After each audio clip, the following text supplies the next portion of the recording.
শেষ পর্যন্ত একটা জাহাজ কেন মেট্রো ট্রেনকে সমুদ্রে ফেলে দিচ্ছে? এটা কি কোনো নির্মাণ ত্রুটির কারণে করা হচ্ছে, নাকি সমুদ্রে কোনো মেট্রো ট্রেন প্রকল্প চলছে? বন্ধুরা, এই সব প্রশ্নের উত্তর আজকের ভিডিওতে আমরা আপনাদের জানাবো। চলুন শুরু করি। আপনার শুনে বিশ্বাস নাও হতে পারে, কিন্তু ভারতে চলা একটি সাধারণ ট্রেন তৈরির খরচই 100 কোটি টাকারও বেশি হয়। এখন আপনি ভাবুন, একটি মেট্রো ট্রেন তৈরি করতে কত বেশি খরচ হতে পারে। আপনাদের মধ্যে অনেকেই হয়তো জানেন না, যখন কোনো ট্রেন খারাপ হয়ে যায় বা রিটায়ার করা হয়, তখন সাধারণত সেই ট্রেনকে রেলওয়ের কোনো ইয়ার্ডে রেখে দেওয়া হয়, অথবা তার কোচগুলোকে রিসাইক্লিং এর জন্য পাঠানো হয়। কারণ ট্রেনের কোচ স্টিল, অ্যালুমিনিয়াম ও স্টেনলেস স্টিল দিয়ে তৈরি হয়। কিন্তু যদি নিউ ইয়র্কের কথা বলা হয়, তাহলে সেখানে নিয়ম হলো পুরনো ট্রেনের কোচগুলোকে সমুদ্রে ফেলে দেওয়া হয়। নিউ ইয়র্কে ট্রেনের রিটায়ারমেন্ট মানেই সমুদ্রে ফেলে দেওয়া। 2001 থেকে 2010 সালের মধ্যে নিউ ইয়র্কে প্রায় 2580টি ট্রেনের কোচকে এভাবে আটলান্টিক মহাসাগরে ডুবিয়ে দেওয়া হয়েছিল। আসলে আমেরিকার পরিবেশবিদরা চেয়েছিলেন ট্রেনের কোচগুলোকে সমুদ্রের পাথরের মতো কাজে লাগাতে। সাধারণত সমুদ্রের নিচে থাকা প্রাকৃতিক পাথরে ক্যালসিয়াম কার্বনেট থাকে, যা থেকে সামুদ্রিক প্রাণীরা পুষ্টি লাভ করে, তাদের ঘর বাড়ায়, ডিম পাড়ে এবং ছোট মাছগুলো শত্রুদের থেকে নিজেদের রক্ষা করতে পারে। কিন্তু বর্তমানে মানুষের কার্যকলাপের কারণে এই প্রাকৃতিক চটান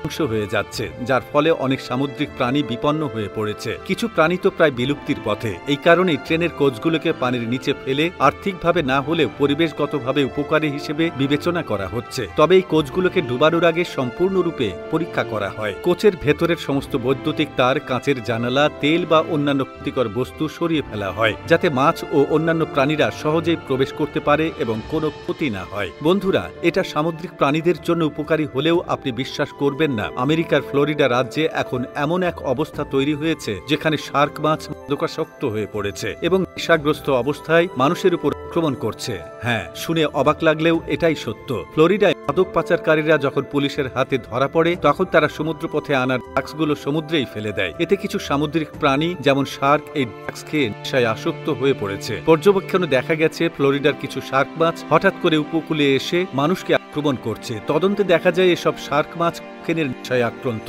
অবশ্য সাধারণভাবে শার্ক খুবই বুদ্ধিমান। তারা যদি ক্ষুধার্ত না থাকে, তাহলে সাধারণত মানুষকে আক্রমণ করে না। তারা উপকূল এলাকায় আসতেও চায় না, কারণ সেখানে মানুষের কার্যকলাপ বেশি থাকে এবং তাদের আটকে পড়ার ভয় থাকে। কিন্তু ফ্লোরিডার শার্কদের ক্ষেত্রে চিত্রটা ভিন্ন, কারণ তারা ড্রাগসের জন্য উপকূলে আসছে এবং মানুষের উপর প্রাণঘাতী হামলা চালাচ্ছে। বন্ধুরা, এই ভিডিও ভালো লেগে থাকলে লাইক ও শেয়ার করতে ভুলবেন না। আর আপনি যদি কখনো এমন কিছু নিজের চোখে দেখে থাকেন বা অভিজ্ঞতা পেয়ে থাকেন, তাহলে নিচে কমেন্টে জানাতে ভুলবেন না। তো বন্ধুরা, ভিডিওটি কেমন লাগলো তা কমেন্ট করে জানাতে ভুলবেন না। ধন্যবাদ সবাইকে।